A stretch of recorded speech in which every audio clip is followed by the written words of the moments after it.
Well, let's begin with the term itself. Anglican is from a Latin word that just means English.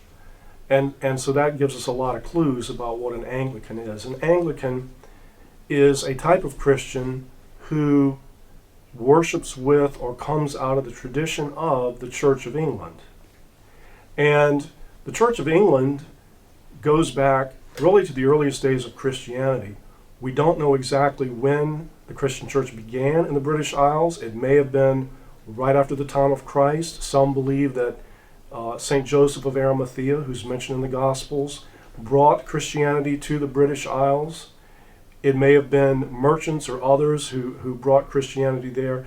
At any rate, it goes back really to the very earliest days of Christianity. And so there were Christians in England from the very earliest times. And as we go down through the centuries, of course, Christians continued to worship and flourish in England and the British Isles. And at the time of the Reformation, the Church of England, through Henry VIII, declared that it was no longer under the authority of the Bishop of Rome, the Pope, and so became independent. And many people believe that Henry VIII started the Anglican Church, which is not true, but that is a belief that some people have. To sort of bring it up to the present day and the present situation, most Anglicans in the United States are known as Episcopalians. In the 1970s, there were lots of changes going on in the Anglican churches throughout the world, and particularly in the United States and Canada.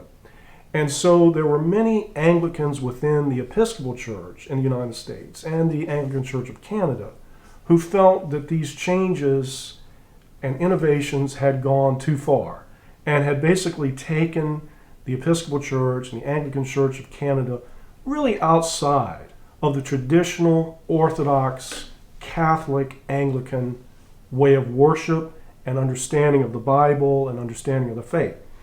And they felt obliged by conscience to separate from the Episcopal Church. And so they did, and set up new jurisdictional structures, but not a new church.